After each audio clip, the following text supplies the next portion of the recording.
북한이 남북 연락사무소를 폭파하자 정부는 이도훈 한반도 평화교섭 본부장을 미국에 급파했습니다. 트럼프 정부는 기존의 대북 제재를 1년 더 연장하기로 했습니다. 외교안보 라인 교체 목소리가 계속되는 가운데 정의용 안보실장과 강경화 외교장관 입지가 흔들리고 있습니다. 후임 통일장관은 임종석 전 비서실장이 거론되는데 임 전 실장 측은 제안이 없었다며 선을 그었습니다. 한명숙 전 총리 사건 재조사를 두고 추미애 장관과 윤석열 총장 간 2라운드가 벌어졌습니다. 해당 사건이 중앙지검 인권감독관실에 배당된 것에 대해 추 장관이 감찰 사안이라고 언급하자 대검은 사건 배당은 검찰총장 권한이라는 입장을 내놨습니다. 김원욱 할머니가 지난해 모든 일을 윤미향 대표에게 맡긴다는 동영상 유언장을 남겼다가 삭제된 정황이 포착됐습니다. 시민단체는 유언장이 강요에 의해 작성됐을 가능성을 제기하며 검찰에 수사를 했습니다. 부동산 대책 발표로 갭투자가 금지된 서울 강남과 서초 지역에선 전세 수요 상승에 따른 임대시장 과열이 전망됩니다. 재건축 사업 초기 장벽이 높아지면서 목동 신시가지도 어수선합니다. 얻어맞는 공무원이 늘고 있습니다. 일선 행정공무원은 급기야 폭행에 대비해 모의훈련을 하기에 이르렀습니다.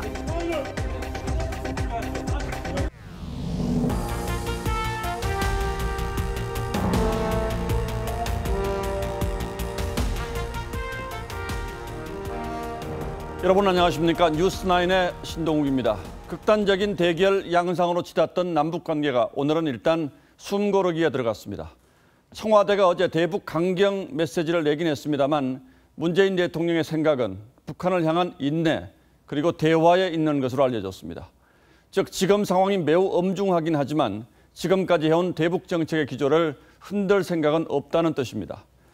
당분간은 상황을 관리해 나가면서 북한이 원하는 것을 일정 부분이라도 수용하는 쪽으로 움직일 가능성이 높고 그러기 위해서는 미국의 협조가 절실하다는 게 청와대의 판단인 듯합니다. 그동안 미국과 대북 제재 문제를 조율해온 이도훈 한반도 본부장을 오늘 급히 미국에 보낸 것도 이런 기류를 반영한 것으로 보입니다.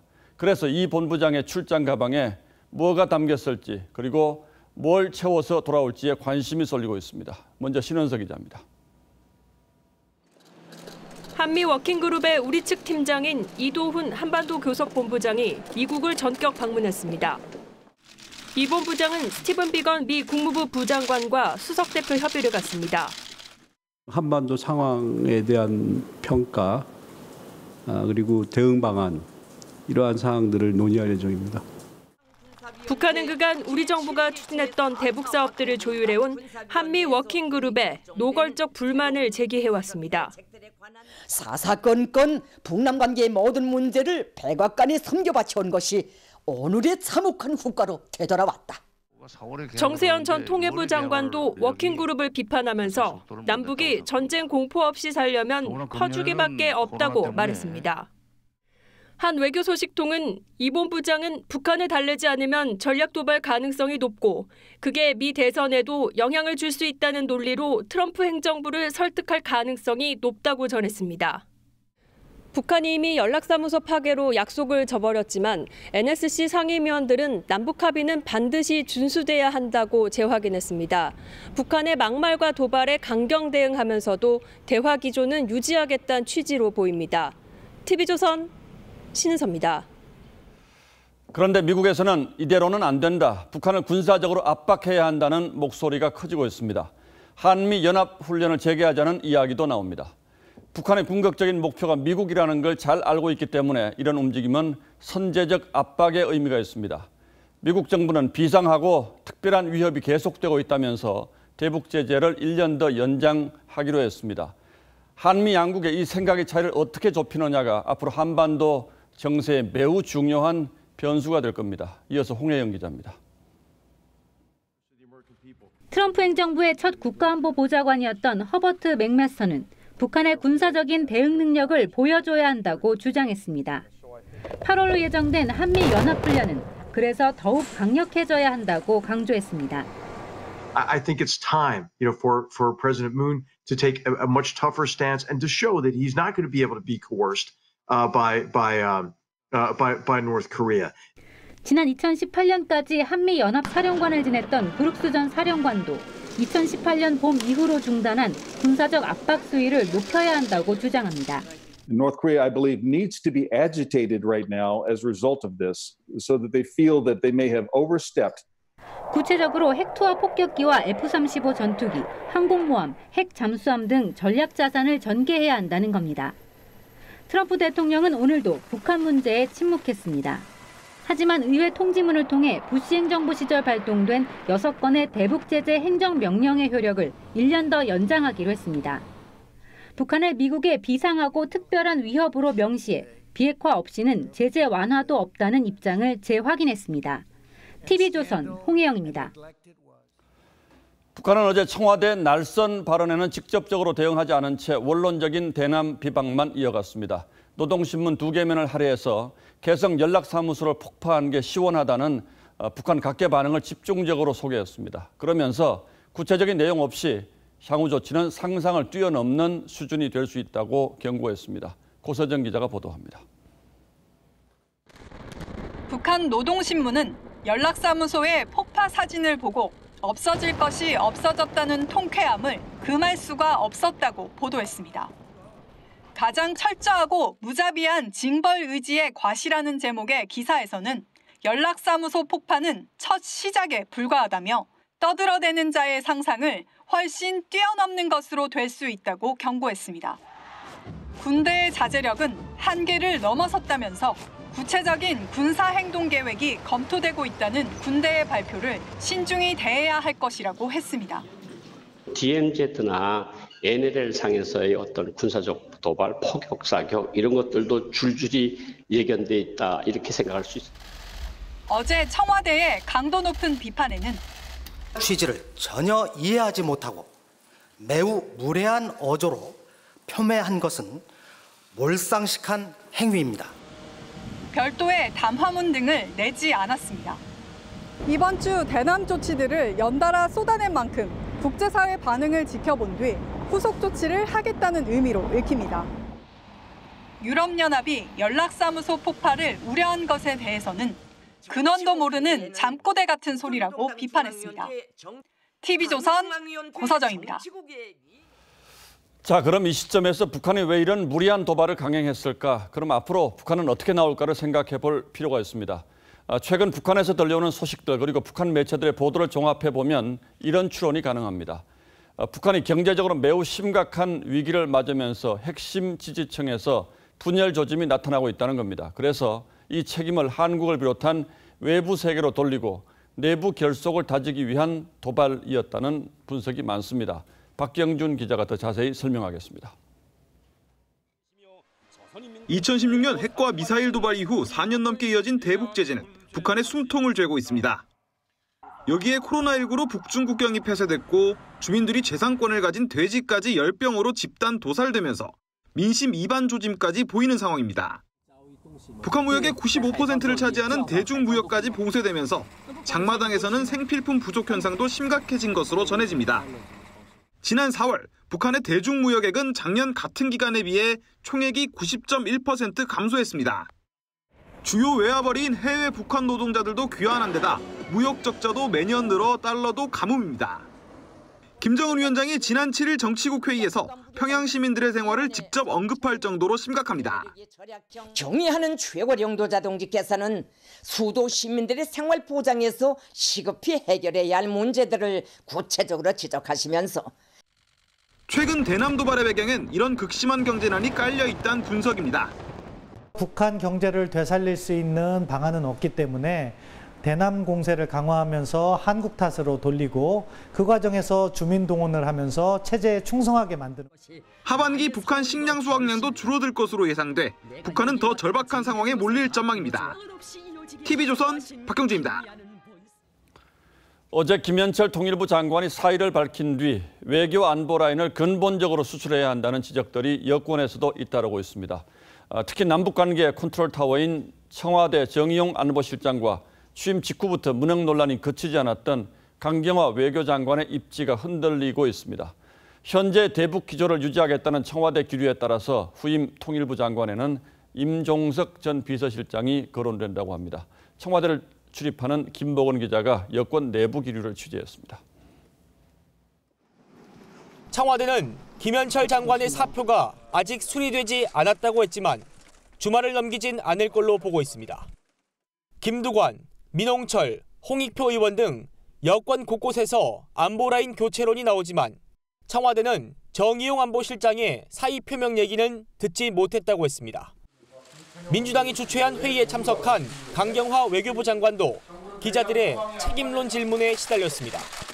외교안보라인 교체 이야기 나오는데 대북라인 교체설에 대해서 어떻게 생각하시나요? 세 사람은 모두 임명 당시부터 해당 직책 전문성이 떨어진다는 지적을 받았습니다. 문재인 대통령의 외교안보 책사로 알려진 정세현 전 통일부 장관은 참모들이 안 움직인다고 했습니다. 대통령은 뭘 움직이는데 참모들이 안 움직이니까 이게 도대체 문재인이라는 사람까지도 믿을 수 있느냐 하는 의심이 들기 시작했고, 전문가들은 정책 코드보다는 전문성 위주로 외교안보 라인을 새로 짜야 한다고 주문했습니다.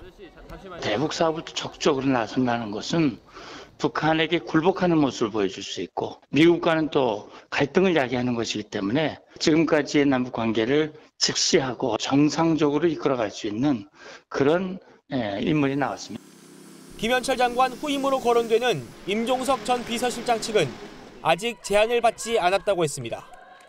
TV조선 김보건입니다.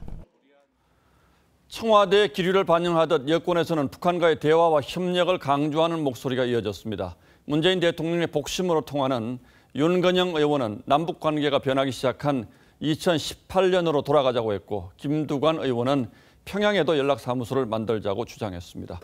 북한이 연락사무소를 폭파한 지 이제 겨우 이틀이 지났는데 좀 혼란스럽긴 합니다. 최지원 기자가 취재했습니다. 이해찬 대표는 정부의 단호한 대처를 요구했지만 방점은 대화의 끈을 이어가야 한다는 데 뒀습니다. 금도를 넘는 북한이 도발에는 단호히 대처하되 대화의 끈을 놓지 않아야 할 것입니다. 청와대 국정기획상황실장 시절 대북특사단으로 평양을 다녀온 윤건영 의원은 남북관계에 훈풍이 불었던 2018년으로 돌아가자고 했습니다. 2018년 남북관계를 열었던 것처럼 그 정신으로 돌아가서 다시 시작하자. 어게인 2018로 가야 된다고.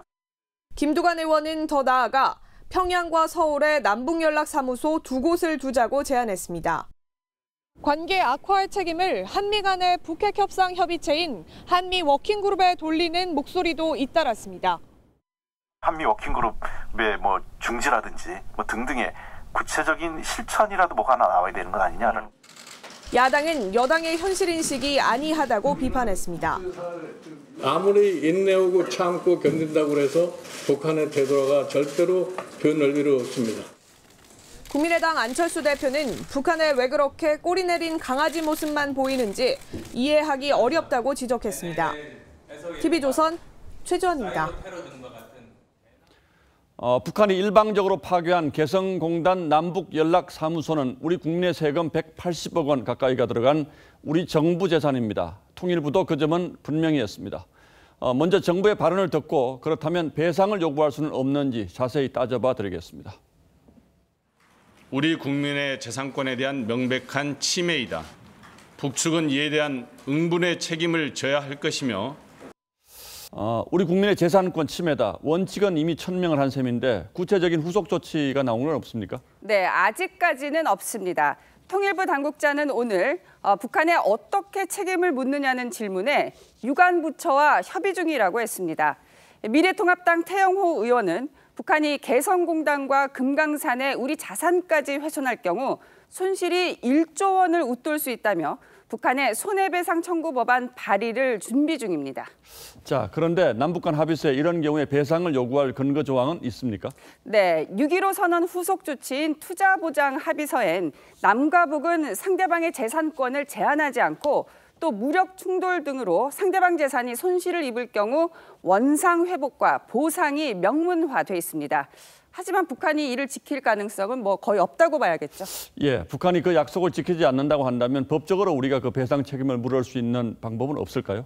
손해배상 청구 소송이 가능합니다. 국내 법원에서 소송을 진행해 판결을 받은 뒤에 북한에 강제 집행하는 방식인데요. 이때 원고는 대한민국 정부, 피고는 북한 정권과 또 폭파를 지시한 것으로 보이는 김여정 부부장이 될 수 있습니다. 이렇게 북한 외부에서 북한을 상대로 소송을 한 경우가 있습니까? 네, 과거에도 있습니다. 지난 2000년 북한을 탈출한 국군포로 두 분이 북한을 상대로 노동력을 착취당했다면서 1인당 1억 6천만 원의 손해배상 청구 소송을 4년 전에 내 현재 재판이 진행 중입니다. 또 원비어 군의 부모도 2년 전 미국 법원에서 북한의 약 6천억 원 배상 판결을 받고 현재 북한 은닉재산을 추적 중이죠. Cindy and my mission would be to hold North Korea responsible to recover and discover their assets around the world. 예, 그러니까 외국의 북한 은닉 재산을 찾아서 배상받겠다 이런 거죠. 네. 이 배상 방식을 이번 폭파 건에도 적용할 수가 있을까요? 네, 가능하다는 게 전문가들의 의견입니다. 일본이나 중국에도 있을 수가 있잖아요. 그 나라의 법원을 통해서 강제 집행할 수가 있어요. 수사된 게 요즘이에요. 무엇보다 정부 의지가 중요하다는 지적이죠. 배상을 통해서 재발 방지를 그렇게 북한한테 강제하는 그런 또 조치의 필요성도 있다라고 정부가 어떤 의지를 갖고 가느냐에 따라서 예, 뭐 전문가들도 다 그렇게 얘기합니다만 실현 여부를 떠나서 정부가 우리 국민 재산만큼은 반드시 지키겠다라는 의지를 보일 필요는 있겠죠. 네. 예, 윤슬기 기자 잘 들었습니다.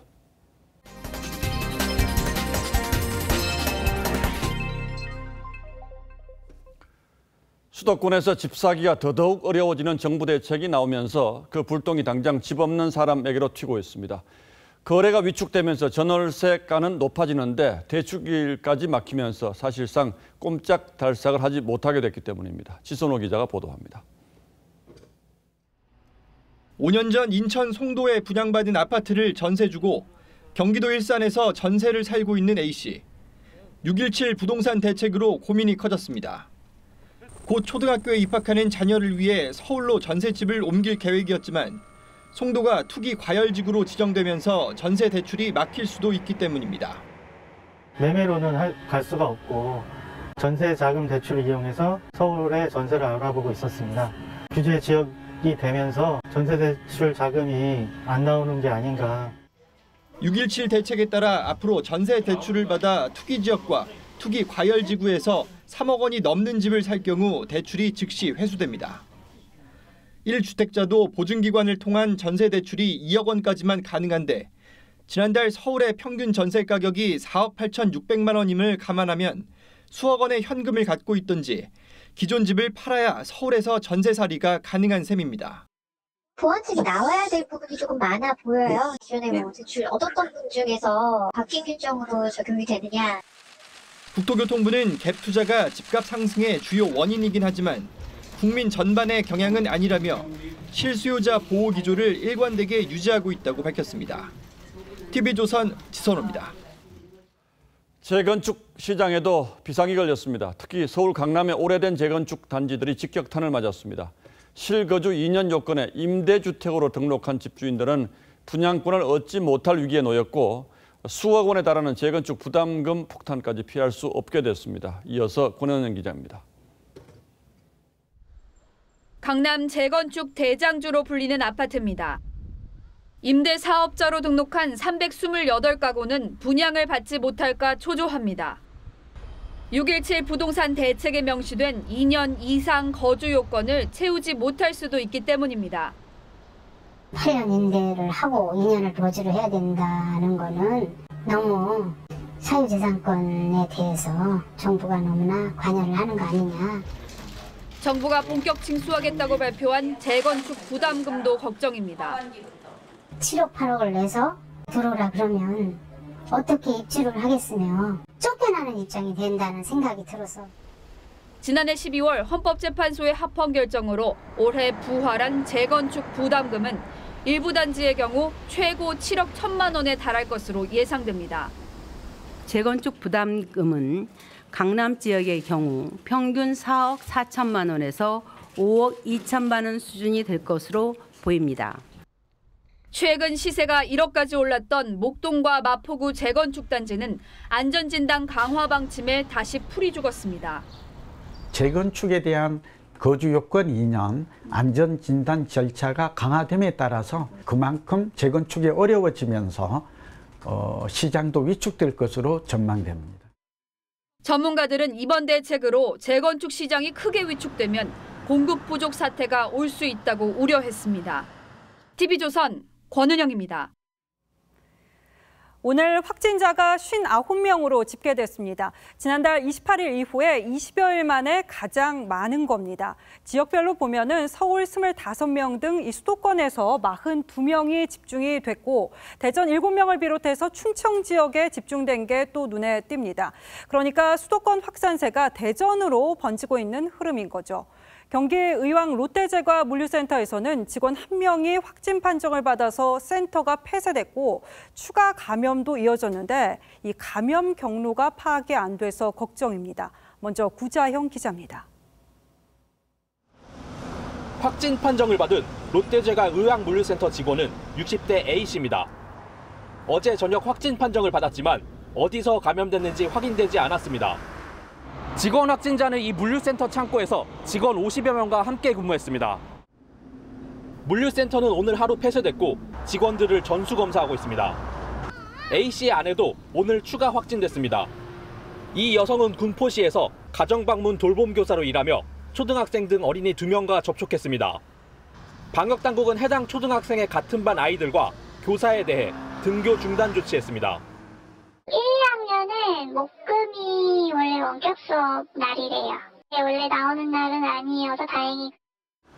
경기 안산의 한 초등학교는 오늘 2학년 학생 확진자가 발생해 등교가 중단됐고 전교생 등 780여 명이 검사를 받고 있습니다. 대전의 51번 환자 접촉한 경기도 안산의 모녀와 서울 강서구 거주자 1명이 확진 판정을 받았습니다. 대전의 한 교회를 방문한 뒤 확진 판정을 받은 51번 환자는 지난 12일과 15일 서울 사당동과 강남역, 경기도 남양주 일대를 다닌 것으로 파악됐습니다. TV조선 구자영입니다. 자, 앞서 잠시 짚어드렸는데 수도권 외에서는 대전의 확진자가 집중되고 있죠. 문제는 이 대전발 집단 감염이 다른 지역으로 번지고 있다는 겁니다. 방역당국은 이 감염이 전국적인 유행으로 번지는 게 아닌지까지 우려하고 있는 상황인데 그 이유를 송민선 기자가 취재했습니다. 대전 집단 감염은 방문 판매 업체와 교회 두 곳을 통해 확산되고 있습니다. 사흘 새 감염자가 27명으로 늘었는데 방문 판매 업체 관련 확진자는 하루 새 9명이나 추가됐습니다. 대전 집단 감염은 인근 세종과 충남 등으로도 번지고 있습니다. 전북 전주여고 관련 확진자는 추가되지 않았지만 접촉자가 1,000명에 달해 아직 안심할 수 없습니다. 방역당국은 대전과 전주 모두 수도권과의 연관성이 없는 깜깜이 감염이라는 사실에 긴장하고 있습니다. 연결고리나 추적조사 과정에서 수도권과의 연결고리가 없다면 그 사례 자체가 적든 많든 간에 상당한 의미를 가지고 있는. 이미 무증상 감염자에 의한 지역사회 전파가 이뤄지고 있었다는 건데 전국적인 유행 가능성까지 언급했습니다. 정부는 피서철 전국 확산을 막기 위해 해수욕장 방역을 강화했습니다. 새로운 해수욕장 이용 모델을 만들기 위한 방안으로 전라남도와 함께 해수욕장 예약제를 시범 운영할 계획입니다. 대상은 전남 14개 해수욕장으로 해양수산부의 바다여행 홈페이지와 지자체를 통해 예약할 수 있습니다. 해수욕장의 혼잡 정도를 미리 확인할 수 있는 신호등 서비스도 제공됩니다. TV조선 송민선입니다.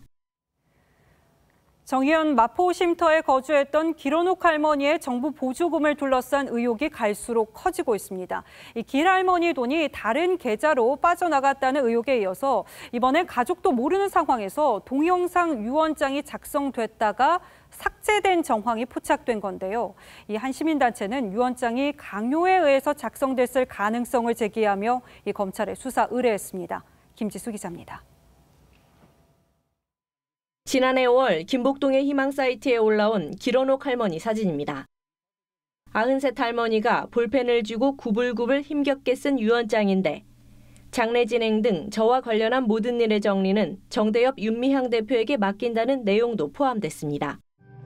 길 할머니가 입양해 키운 황모 목사 부부는 지난달 이 유언장을 확인한 뒤 마포쉼터 측에 항의했다고 일부 언론이 보도했습니다. 황 목사 측의 항의 직후 길할머니의 유언 동영상은 해당 사이트에서 삭제된 걸로 알려졌습니다. 시민단체인 법치주의 바로세우기 행동연대는 길할머니에게 유언장 작성을 강요했을 가능성을 제기하며 검찰 수사를 의뢰했습니다. 자녀들이 살아있는데 윤미향 의원에게 사실상 상속인 역할을 맡긴 건 이해할 수 없다는 주장입니다. 위안부 피해자 할머니들이 윤미향 씨를 무서워했다라는 그런 증언들을 감안해 보면 이게 강요에 의해서 유언장이 작성된 게 아닌가. TV조선은 길할머니 측과 정의연 양측 모두의 유언장 작성 과정에 대해 물었지만 답변을 듣지 못했습니다. TV조선 김지수입니다. 40대 아빠가 2살 난 아들을 데리고 분신을 시도했습니다. 이 경찰의 발빠른 대처로 아기는 무사히 구조돼 그나마 다행인 상황인데 어쩌다 이런 일을 벌인 건지 김다로 기자가 취재했습니다. 흰색 SUV가 차선을 무시하고 내달립니다. 경찰이 접근하는 순간 차 안에서 시뻘건 불길이 치솟습니다. 놀란 경찰관이 소화기로 불을 끕니다. 오늘 새벽 3시 반쯤 충북 청주에서 42살 A씨가 2살 난 아들을 안고 차 안에서 불을 질렀습니다. A씨는 아내와 다툰 뒤 갓난 아들을 데리고 집에서 나왔습니다. 부부싸움 도중 아내가 가정폭력으로 경찰에 신고한 직후였습니다. 경찰 조사 결과 A씨는 당시 사실혼 관계인 아내와 아들의 양육권 문제를 놓고 다퉜습니다.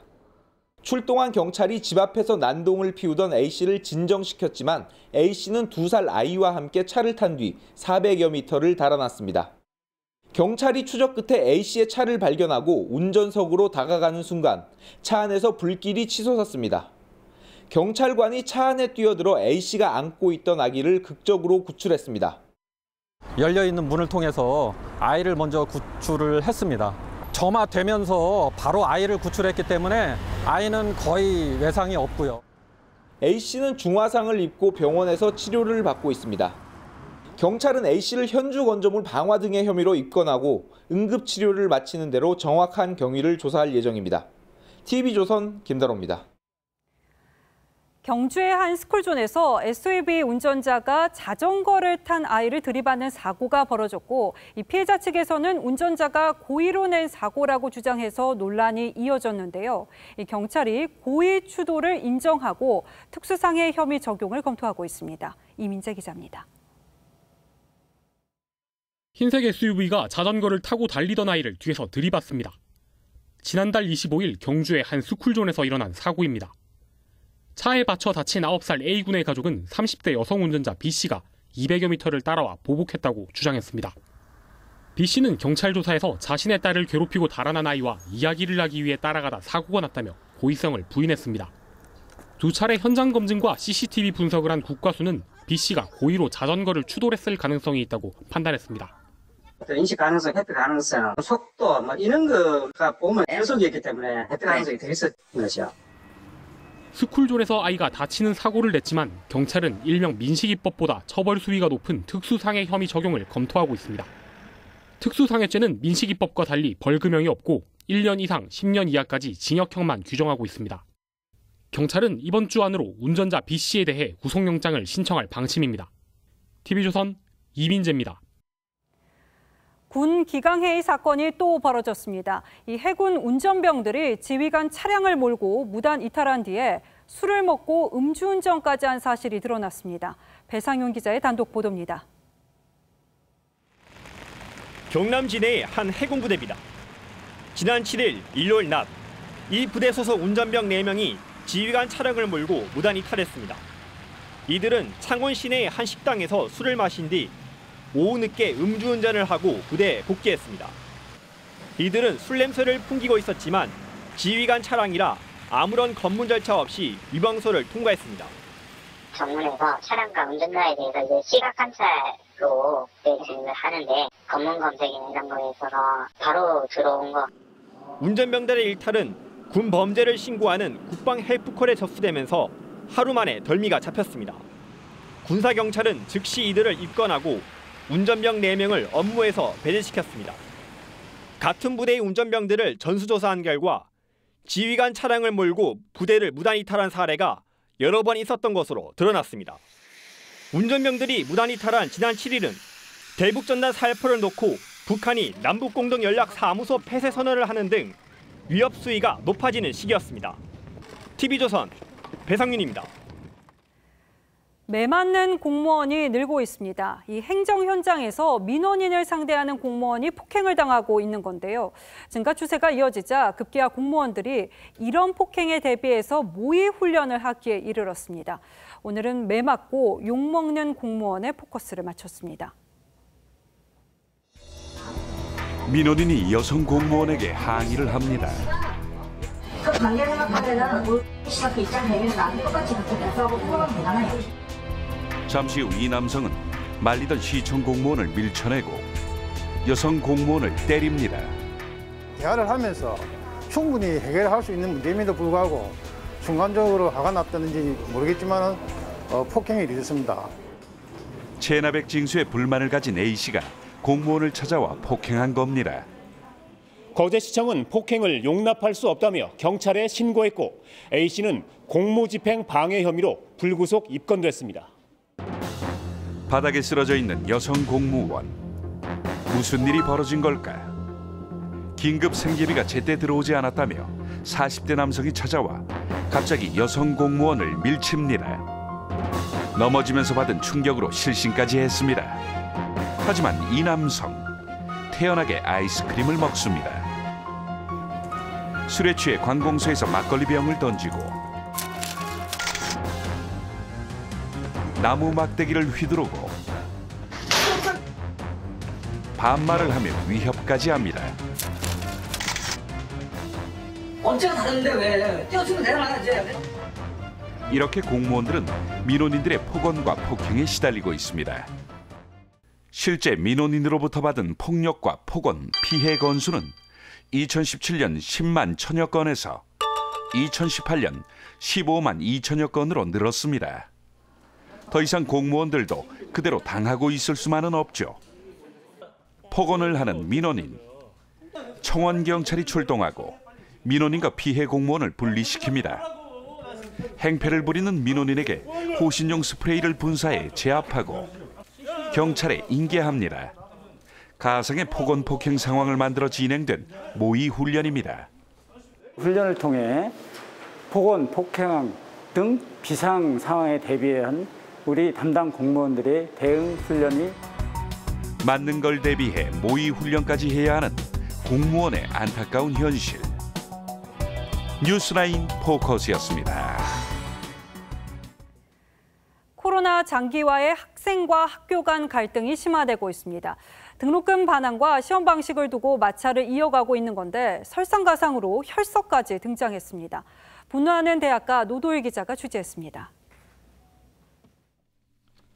학교 행정에 불만을 품은 연세대 학생이 한 커뮤니티에 올린 사진입니다. 연세대 10만 원이라고 피로 글을 썼습니다. 학생들의 등록금 반환 요구에 한 교수가 학생들이 주인 행세를 하고 싶으면 등록금 10만 원씩 더 내 수업의 질을 높이자고 해야 하지 않냐고 말한 게 발단이 됐습니다. 의사를 표명할 수 있는 뚜렷한 방법이 없어서 어쩔 수 없이 찾게 된 수단인 거거든요. 한양대 커뮤니티에도 비슷한 혈서가 올라왔습니다. 등록금 반환, 대면 시험 반대라는 내용입니다.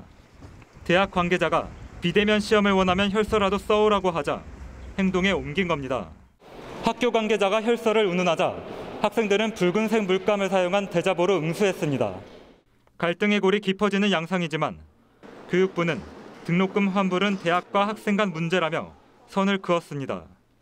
교육부 관계자는 대학 재정이 어려운 것에 공감한다면서도 학생에 대한 현금 지원은 못한다는 원칙은 처음부터 발표했다고 했습니다. 다만 대학 측의 자구 노력을 전제로 간접적인 지원 가능성은 내비쳤습니다. TV조선 노도일입니다. 예, 다음 뉴스입니다. 검찰 고위 간부 인사 과정에서의 윤석열 패싱과 최강욱 날치기 기소 논란에 이어서 추미애 법무부 장관과 윤석열 검찰총장이 또다시 정면 충돌 조짐을 보이고 있습니다. 이번에는 한명숙 전 국무총리 사건 관련 감찰 논란이 불씨가 됐습니다. 외견상 핵심 사안은 윤 총장이 관련 진정 사건을 서울중앙지검의 인권감독관실로 배당을 했는데 추미애 법무부 장관이 공개적으로 대검 감찰부에서 하는 것이 맞다라고 제동을 걸었기 때문입니다. 양측의 논리는 상충되는 데다가 표현까지 거칠어지고 있는 양상인데 절차상 전혀 문제가 없다는 윤 총장, 시정 조치하겠다라고 공개 압박한 추 장관의 2라운드 신경전이 치열합니다. 여권의 총선 대승 이후에 터진 충동이라는 점에서 윤 총장의 거취에도 상당 부분 영향을 줄 가능성이 있습니다. 이재중 기자가 도대체 뭐가 문제인지 자세히 설명해드리겠습니다. 국회 법사위에 출석한 추미애 법무장관은 윤석열 검찰총장을 직접 겨냥했습니다. 옳지 않다거나 바람치 않다는 표현까지 쓰면서 비판했습니다. 마치 인권 문제인 것처럼 문제를 변질시켜서 인권감독관실로 이첩한 대검의 조치는 바람직하지 않다. 윤 총장이 한명숙 전 총리 관련 진정 사건을 대검 감찰부가 아닌 서울중앙지검 인권감독관실에 배당한 것이 옳지 않다는 겁니다. 추 장관은 대검찰청이 감찰을 스스로 무력화하는 것은 안 된다며 시정 조치를 예고했습니다. 대검은 곧바로 반박했습니다. 최장 5년인 검사 징계 시효가 지난 사건은 원칙적으로 감찰부서의 소관사항이 아니며 사건 진정인도 서울중앙지검에서 조사해달라고 요청했다고 밝혔습니다. 법무부도 재반박했습니다. 법무부는 서울중앙지검의 조사에 응하지 않을 것이고 대검 감찰부가 감찰 수사하는 경우엔 적극 협력하겠다는 중요 참고인의 입장이 공개됐다며 대검 감찰부에서 위 중요 참고인을 직접 조사하라고 지시했다고 밝혔습니다. 추 장관과 뜻을 같이 하는 한동수 대검 감찰부장도 이 사건을 두고 감찰 과장과 갈등을 빚고 있는 것으로 알려졌습니다. 한명숙 총리 사건을 두고 법무장관과 검찰총장뿐만 아니라 검찰 내부 갈등까지 불가피한 상황입니다. TV조선 이재중입니다. 오늘 법사위에는 여당 의원들만 참석했는데 여당 의원과 추미애 장관 사이에 설전이 벌어지는 이례적인 장면도 있었습니다. 추 장관이 모욕적이라는 표현까지 써가며 반발했는데 어떤 험한 말들이 오갔는지 윤수영 기자가 현장을 취재했습니다. 민주당 의원들은 대검의 감찰무마 의혹에 대해 법무부 대응이 소극적이라고 질타했습니다. 지금 총장과 감찰부서장끼리 서로 싸우고 있는 거 아니에요. 이거 뭐예요? 이게 진짜 봉숭아학당입니까 이게? 차분히 질의에 답하던 추미애 장관은 송기현 의원의 순치라는 말에 발끈했습니다. 장관님 같은 분들도 검사들하고 같이 일을 하게 되면 검사들에게 순치되어 가는 게 아닌가.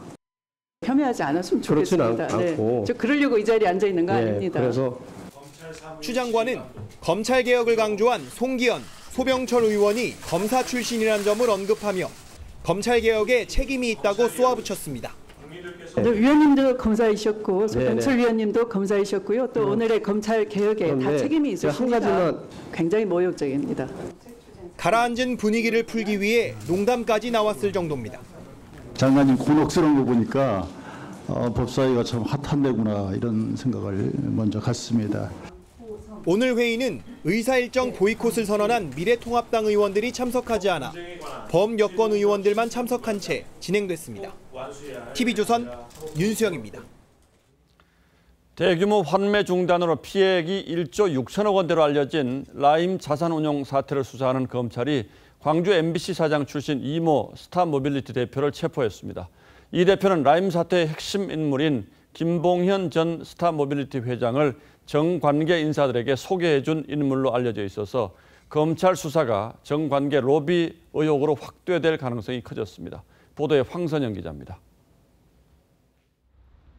검찰은 어제 아침 8시쯤 서울 송파구 자택에서 스타모빌리티 대표 이모 씨를 체포했습니다.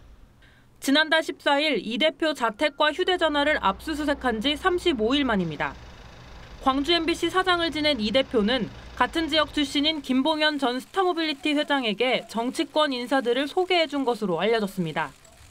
구속된 김 전 회장도 이 대표 소개로 2016년 국회의원에 당선된 민주당 A 의원을 만나 현금 수천만 원과 고급 양복을 건넸다고 검찰에 진술한 것으로 전해졌습니다.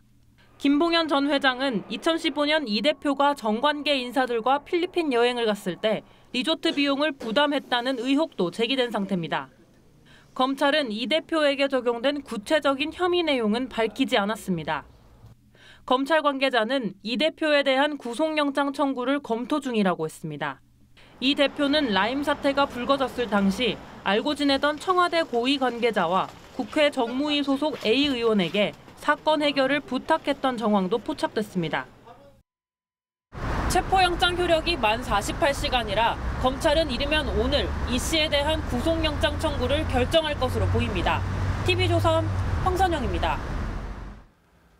당 체질을 바꾸겠다고 공언했던 김종인 비대위원장이 미래통합당을 약자를 위한 정당으로 개편하는 작업에 착수했습니다. 보수 정당이 가진 자를 대변한다는 세간의 시선을 바꿔보겠다는 의지를 담은 것이라고 합니다. 홍현주 기자가 취재했습니다. 2012년 초 김종인 새누리당 비대위원은 정강정책에서 보수란 단어를 삭제하고 경제민주화를 추가했습니다. 그해 새누리당은 총선과 대선에서 잇따라 승리했습니다. 정강정책에서 국민에게 약속한 이 사항이라고 하는 것은 가급적이면 철두철미하게 시행을 하려고 노력하는 것이 아마 새누리당의 최상의 길이 아닌가.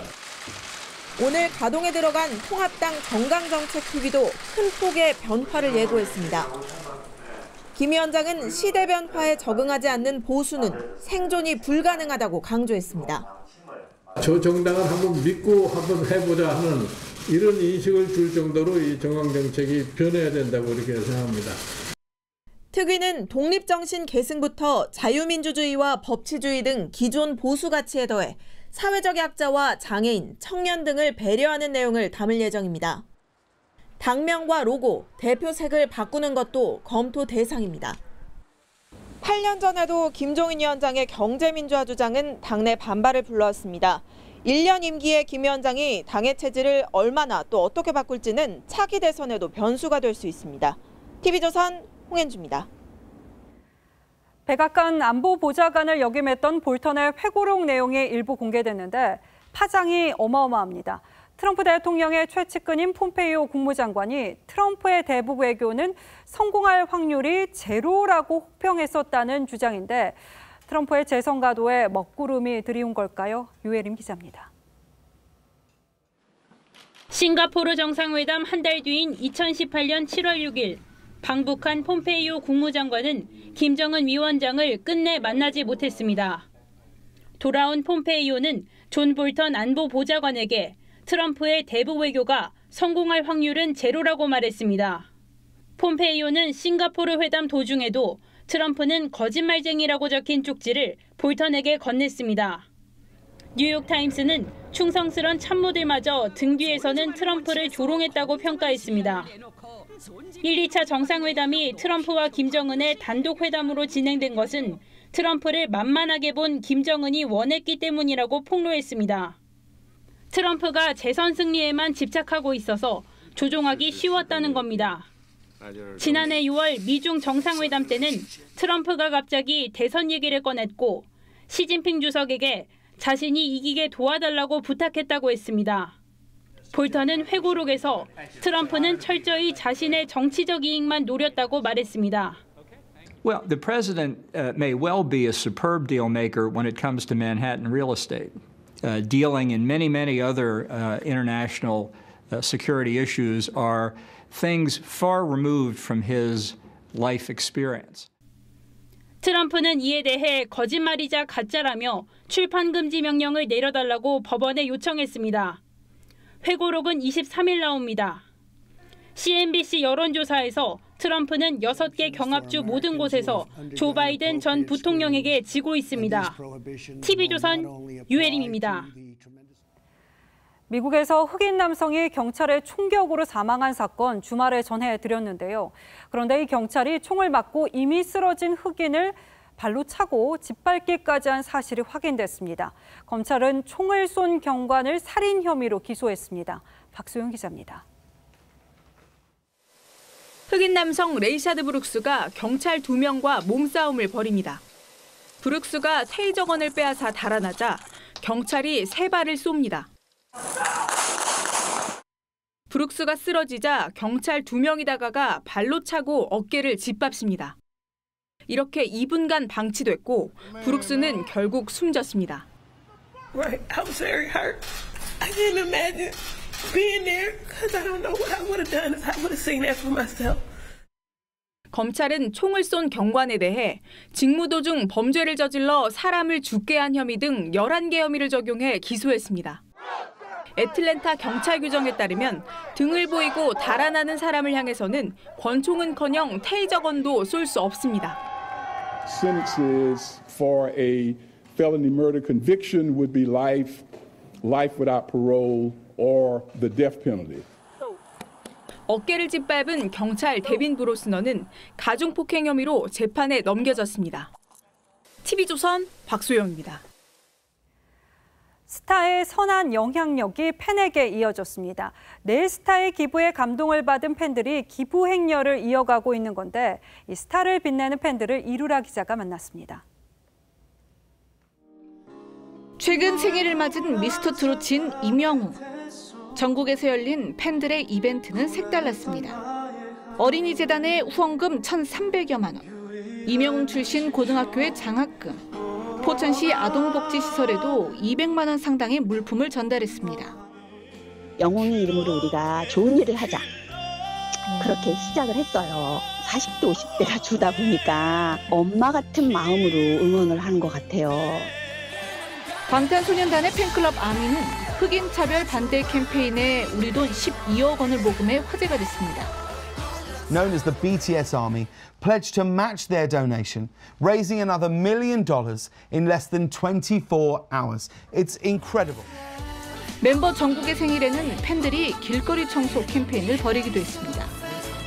이처럼 팬들이 서행 동참에 눈을 뜬 건 2000년대 중반으로. 그 방식도 연탄 후원, 헌혈, 그리고 최근엔 반려동물 사료 기부 등 다양해졌습니다. 스타의 선물 보내기에만 집중됐던 팬심이 다양한 연령층으로 확산되고 내용도 성장했다는 평입니다. 지금의 팬 문화는 사실은 젊은 세대들도 같이 포함이 되지만 조금 이제 나이 든 세대들도 같이 포함하는 문화라고 볼 수 있어요. 그래서 그들이 생각하는 팬 문화는 훨씬 다를 수밖에 없는 거고. 21세기 팬덤이 긍정적 사회 변화를 이끌고 있습니다. TV조선 이루라입니다.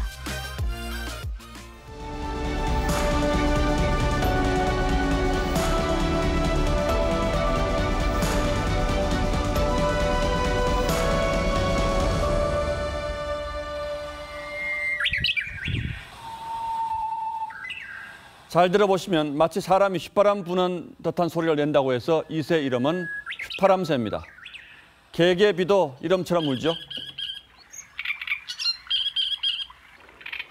뿐만 아니라 뻐꾸기, 꾀꼬리, 소쩍새 같이 울음소리에서 이름을 따온 새가 많습니다. 텃새 중에 가장 작아서 황새 쫓다 가랑이 찢어진다는 그 뱁새도 그렇습니다.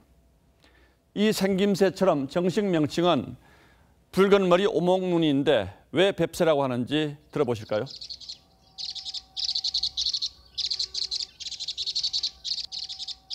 자, 그렇다면 이 소리는 또 어떤 새일까요?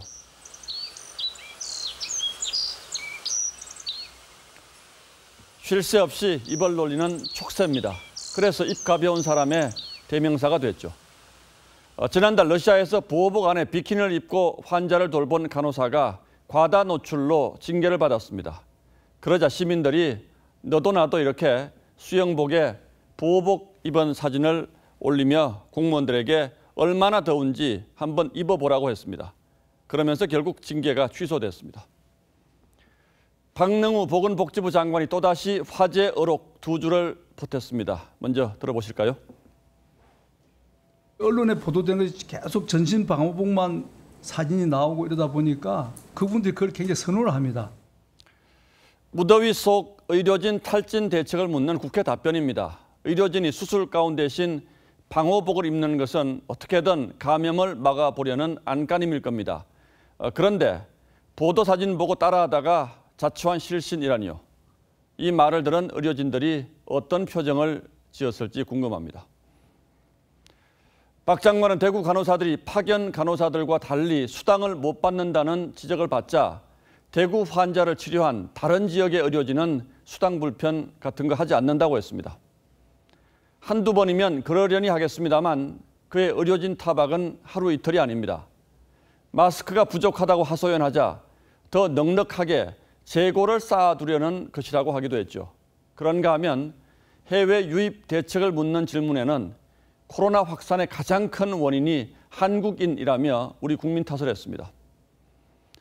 중국인을 막지 않는 것은 창문 열고 모기 잡는 격이라고 지적하자 지금은 겨울이라서 모기가 없다고 딴소리를 하기도 했습니다. 이게 다가 아닙니다.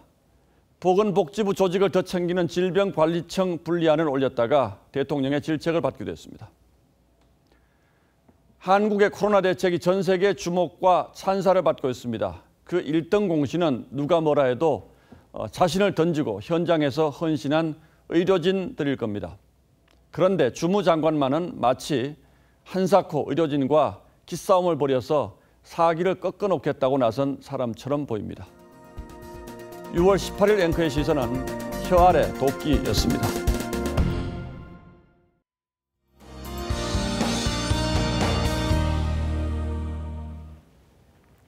내일도 비 소식이 있는데요. 내일은 지역별로 내리는 시간대가 천차만별입니다. 일단 강원 영동 지역은 내일 밤까지 비가 쭉 이어지겠고요. 경기 서부와 강원 영서 북부 지역은 내일 출근길에 비가 살짝 지나겠습니다. 서울도 포함이고요. 또 충청 이남 내륙 지역은 오후부터 밤 사이 소나기가 내리겠습니다. 강수량은 최고 40mm인데 소나기 특성상 짧은 시간에 요란하게 내릴 가능성이 큽니다. 우산 꼭 챙기셔야겠고요. 이렇게 대체로 비가 잠깐 오다 마는 수준이어서 날은 꽤 덥겠습니다. 오히려 습도가 높아서 후덥지근할 수 있는데요. 대구가 30도까지 올라 오늘보다 10도나 더 높겠고요. 대전이 29도, 서울은 30도까지 오르겠습니다. 모레부터 다음 주 초반까지는 비가 쉬어가겠습니다. 그때까지 기온이 30도 이상으로 올라 더운 날씨가 이어지겠습니다. 날씨였습니다.